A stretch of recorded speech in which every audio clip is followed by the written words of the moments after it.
Assalamualaikum semua, semoga kesehatan dan keberkahan senantiasa menyertai kita semua. Pada kesempatan kali ini, saya akan mempersembahkan sebuah cerita yang ditulis oleh Dio Seta berjudul, Jagat Segoro Demit, Part 5, Hutan di Ujung Timur. Sebelum kita memulai cerita tersebut, alangkah baiknya untuk memberikan dukungan dengan cara like, komen, dan subscribe. Dukungan dari kalian sangat berarti bagiku dan akan menjadi motivasi bagi saya untuk terus membawakan cerita-cerita yang menarik lainnya. Dan jangan lupa mampir di Twitter Dio Seta, untuk cerita-cerita horor yang lebih seru lainnya. Jagat Segoro Demit, itu hanyalah salah satu semesta dari ribuan semesta yang tidak pernah bisa kita ketahui jumlah pastinya. Tempat itu adalah asal-muasal dari siluman, ataupun demit yang kadang mengambil tempat di semesta ini. Ruang dan waktu tidak berbatas di sana. Berbagai makhluk dari setiap zaman mungkin saja berada di sana. Bahkan untuk mereka yang sudah menguasai kekuatan dari tempat itu, konon mereka bebas berpindah tempat bahkan berpindah waktu melalui Jagat Segoro Demit.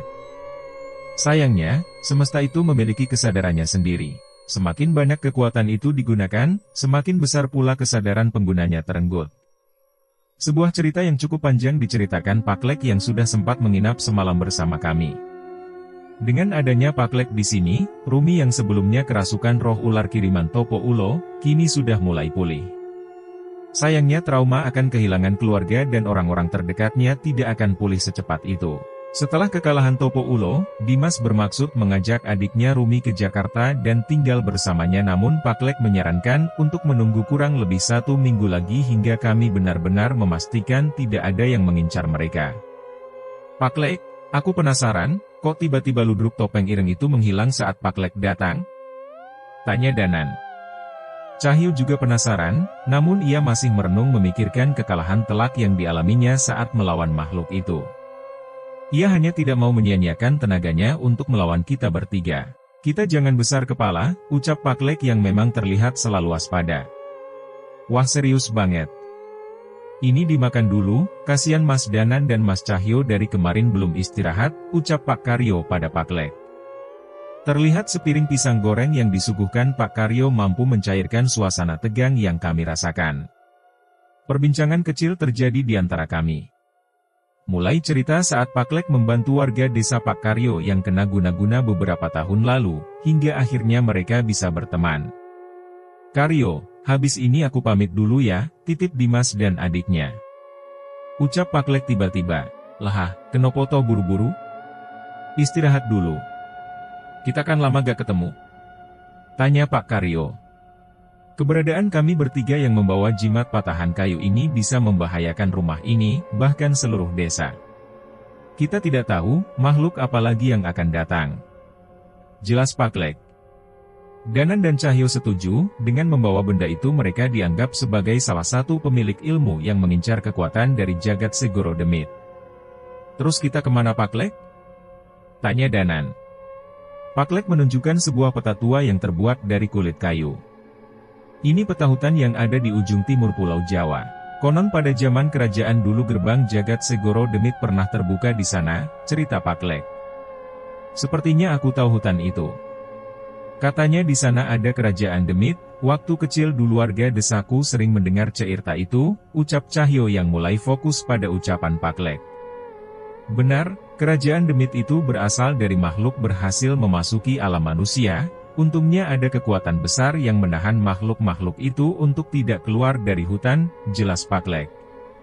Terlihat Danan dan Cahyo mengerti apa tujuan Pak Lek. Kemungkinan terbesar terjadinya perang ilmu hitam adalah di sana, walau bukan pun setidaknya mereka bisa mencari petunjuk lebih banyak di sana. Perjalanan ke sana mereka lalui dengan singkat walaupun dengan kecepatan motor Danan yang harus mengimbangi kecepatan Vespa tua kebanggaan Cahyo. Wes toh panjul, Vespa kui didol wae, tuku sing anyar, sudah toh panjul, Vespanya jual aja, beli yang baru, ucap Pak Lek yang memilih diboncengi oleh Danan dengan kondisi motor yang lebih baik. Ojo toh Pak Lek, habis Pak Lek buang, aku ngenteke gajiku telung wulang kanggo dandani motor iki, eman-eman yo. Jangan Pak Lek, setelah dibuang sama Pak Lek, aku menghabiskan gajiku 3 bulan buat benerin motor ini, jadi sayang, balas Cahyo. Wis Pak Lek, biarin aja aku yo eman-eman, banyak kenangannya, ucap Danan mendukung Cahyo. Piye toh cah-cah saiki, biyen isin diboncengin motor tua, saiki malah di eman-eman. Gimana sih anak-anak zaman sekarang, dulu diboncengin motor tua bilangnya malu, sekarang malah disayang-sayang. Jawab Pak Lek sambil menggelengkan kepalanya. Danan dan Cahyo hanya bisa tersenyum, buat mereka sekarang motor tua peninggalan Pak Lek itu memiliki banyak kenangan. Menjelang sore, mereka sampai di mulut hutan yang mereka tuju. Saat matahari masih menerangi hutan, tempat ini terlihat begitu asri, lebatnya daun-daun pepohonan yang tumbuh subur mampu menyejukkan mata siapapun yang memandangnya. Sayangnya saat hari mulai malam, pesona itu mendadak menghilang dan tergantikan dengan suasana mengerikan dari keangkeran hutan ini. Pak Lek, sepertinya kita tidak sendiri di sini. Ucap Danan yang menyadari keberadaan manusia lain di sekitar hutan itu.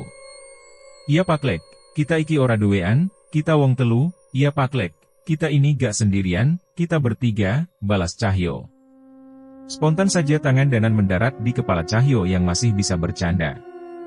Sudah, itu ada yang dateng, kamu urusin sana, ucap Pak Lek yang menyadari kedatangan sesosok manusia berbaju hitam dengan batu akik besar yang menghiasi jari-jarinya. Pergi, hutan ini bukan tempat bermain untuk kalian. Ucap orang yang berjalan menghampiri mereka dari kegelapan hutan. Kami ada urusan di sini Pak, gak ganggu siapa-siapa kok, jawab Danan dengan sopan. Tempat ini berbahaya, jika kalian masuk tanpa didampingi sudah pasti kalian akan berurusan dengan penunggu hutan ini. Ucap bapak itu. Penunggu apa maksud bapak? Tanya Cahyo yang berpura-pura tidak tahu. Bodohnya kalian, seperti pocong yang mengikutimu dari tadi, hanya orang sakti seperti saya yang bisa melihat, lanjut orang itu. Lalu kami harus bagaimana Pak? Tanya Danan masih dengan sopan. Bapak berbaju hitam itu tersenyum. Harus ada maharnya, jika kalian sudah membayar, kalian akan bisa memasuki hutan ini dengan selamat, jawab bapak itu. Tapi Pak, di sini tidak ada pocong, adanya ini nih, ucap Cahyo sambil mengusap mata bapak itu dan menekan salah satu titik di punggung orang itu. Mendadak orang itu terjatuh dengan wajahnya yang pucat. Itu apa? Setan, bapak itu berteriak setelah melihat sesosok genderuwo yang memang dari tadi sudah ada di sekitar mereka.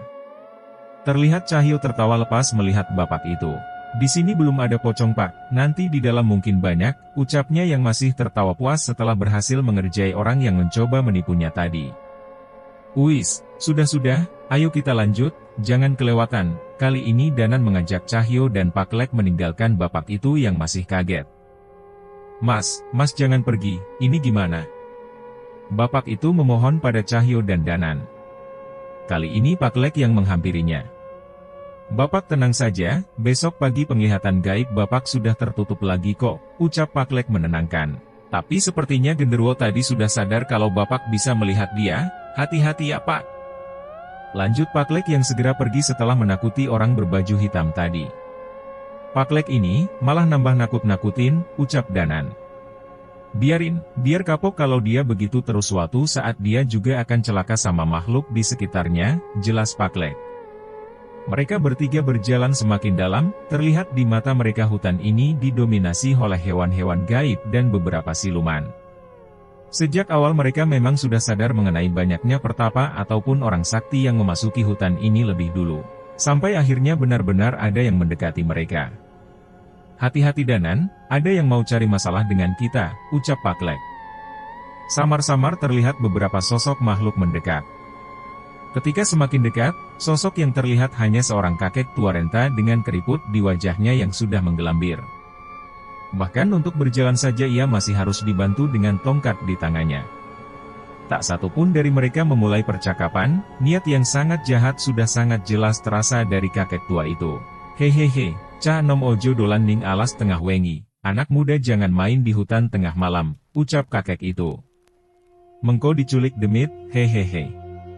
Nanti diculik demit, lanjutnya.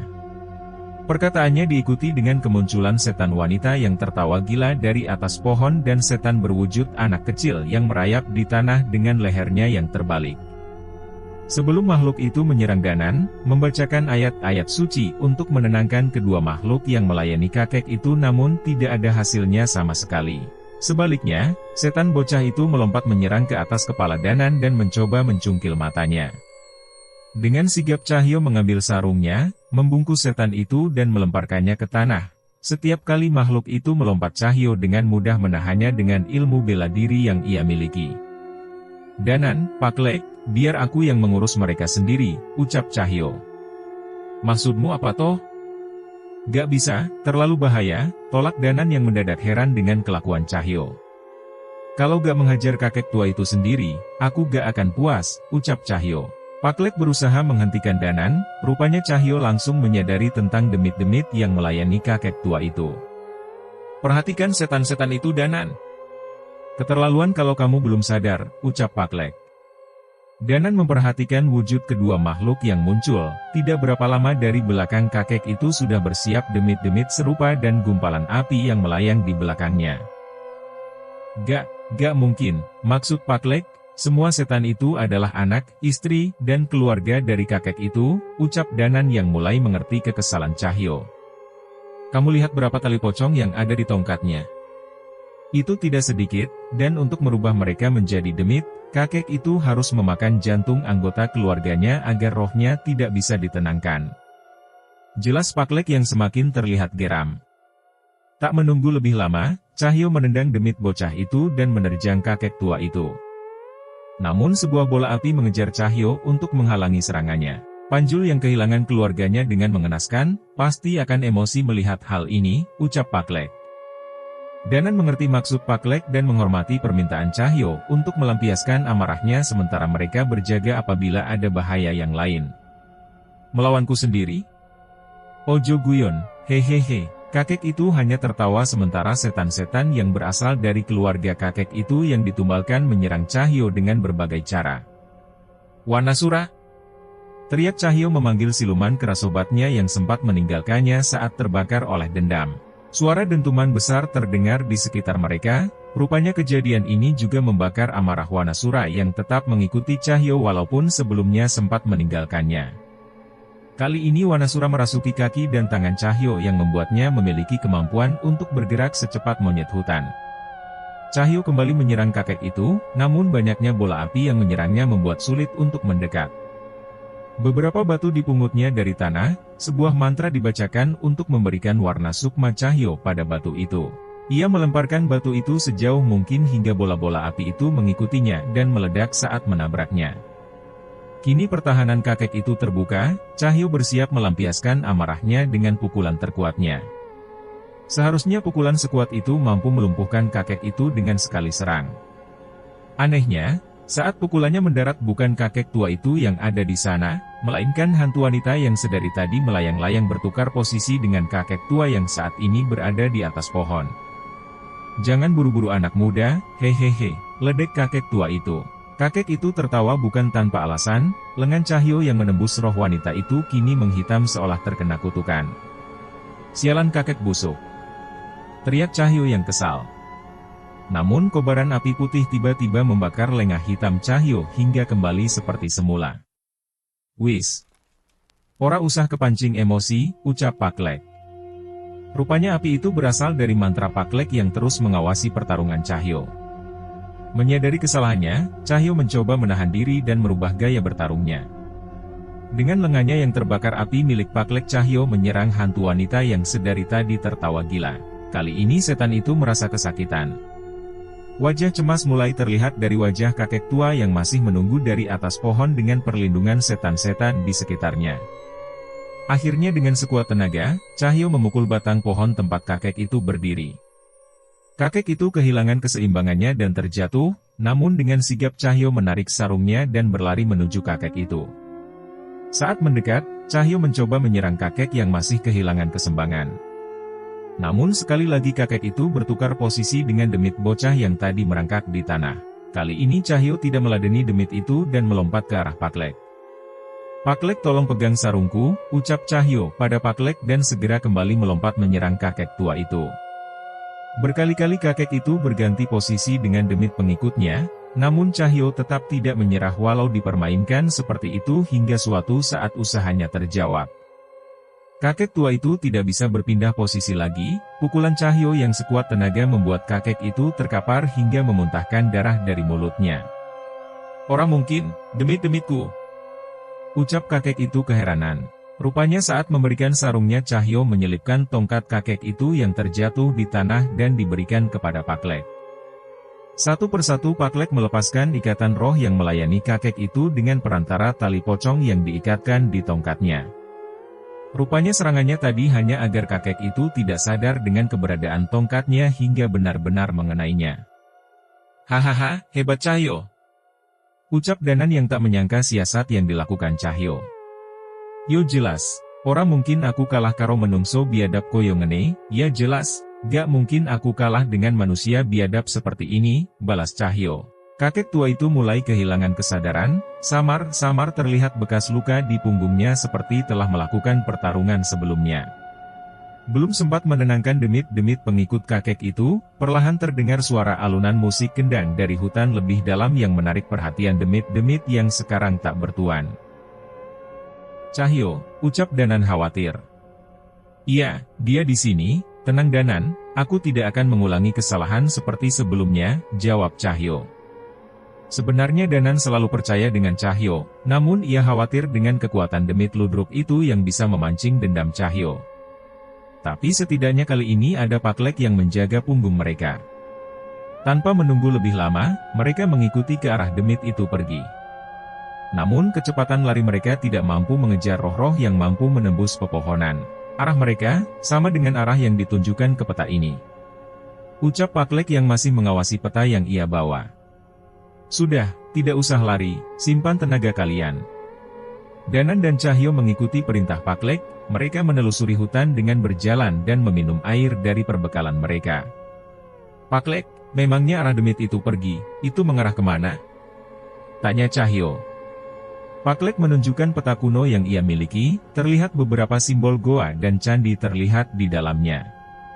Namun Pak Lek menunjuk ke sebuah tempat yang lain. "Ke sini, menurut peta ini, disinilah kerajaan demit itu berada," ucap Pak Lek. Danan dan Cahyo saling menatap. Saat di alas maut saja mereka sudah kewalahan dengan kerajaan demit yang dibangkitkan oleh setan Andaka. Sekarang mereka harus berhadapan dengan kerajaan demit yang sebenarnya. "Jangan khawatir dulu, kita lihat batasan kita," jelas Pak Lek. Danan dan Cahyo setuju. Pak Lek tidak mungkin mengajak mereka untuk misi bunuh diri. Suara alunan musik kendang terdengar semakin keras, kali ini suara ramai juga mulai terdengar. Mulai dari suara auman binatang, suara tertawa cekikikan, hingga suara peperangan. Saat berjalan semakin jauh mereka sampai di ujung sebuah tebing. Dari sana terlihat tempat yang ditunjukkan oleh peta yang Pak Lek bawa. Sayangnya, pemandangan yang mereka lihat saat ini terlalu mengerikan. "Pak Lek, itu?" tanya Danan yang menunjuk ke sebuah tempat gaib berwujud kumpulan candi dan pemukiman yang merupai sebuah kerajaan di bawah tebing. Namun bukan itu yang mengerikan, di luar pelataran candi terdapat sebuah panggung kayu lengkap dengan alat musik pementasan dan demit yang memainkannya dengan wajah yang tidak beraturan. Musuh bebuyutan Cahyo, sang pemain ludruk dengan santainya menari dan bercanda di atas panggung itu dengan sekumpulan pasukan demit mulai dari ras buto, siluman, hewan gaib, hingga arwah penasaran yang dikumpulkan oleh mereka. Tidak terhitung jumlah makhluk yang berada di tempat itu. "Gak Pak Lek, gak mungkin kita bisa mengalahkan itu semua," ucap Cahyo yang mulai gentar. Terlihat juga wajah Pak Lek yang benar-benar khawatir, tidak seperti biasanya. "Danan, Cahyo, ini bukan yang terburuk, saat gerbang jagat Segoro Demit terbuka bisa kalian bayangkan berapa kali lipat demit yang akan menjadi pengikutnya," ucap Pak Lek. Dalam sekejap wajah mereka bertiga dipenuhi kecemasan. Namun mereka terus berpikir bagaimana cara untuk menyelesaikan tragedi ini. Mendadak sekumpulan demit itu mendapat serangan dari makhluk lain yang muncul dari sisi lain hutan. Cahyo dan Danan segera mencari tahu makhluk apa yang berani mencari masalah dengan sekumpulan demit dan pemain ludruk itu. "Pak Lek, itu Pak Lek," ucap Cahyo menunjuk kepada seorang nenek tua yang menyerang demit itu.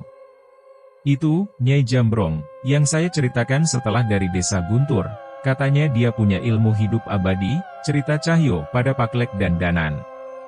Paklek dan Cahyo memperhatikan nenek tua itu, kemampuannya memang luar biasa.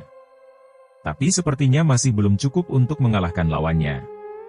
Perlahan dari sisi hutan lain muncul berbagai macam makhluk dan orang sakti lain yang terlihat seperti pengikut nenek tua itu. Mereka membantu mengatasi demit-demit itu dengan berbagai macam ilmu. Paklek, apa mungkin mereka bermaksud menghentikan tragedi ini juga? Tanya Cahyo. Walah Panjul, coba bayangin itu Nyai Jambrong, sudah hidup abadi lalu dia mendapat aliran kekuatan dari jagat Segoro Demit. Dunia ini bisa kiamat karena satu nenek-nenek, jelas Paklek. Cahyo dan Danan mengerti maksud Paklek. Entah pihak manapun yang menang, sudah pasti akan menjadi bencana yang besar. Cahyo, lihat itu, ucap Danan yang merasa kaget melihat salah satu sosok di antara orang sakti yang membantu Nyai Jambrong. Bukannya itu, Mbah Wira, bersambung. Tunggu kelanjutan cerita di bagian berikutnya, yang akan segera Mimin unggah dalam waktu dekat. Untuk video part sebelumnya, sudah Mimin taruh di dalam deskripsi. Serta ada juga cerita lainnya, yang tidak kalah bagusnya. Jangan lupa untuk like dan bagikan cerita ini kepada teman-teman dan saudara kalian, supaya channel ini terus berkembang.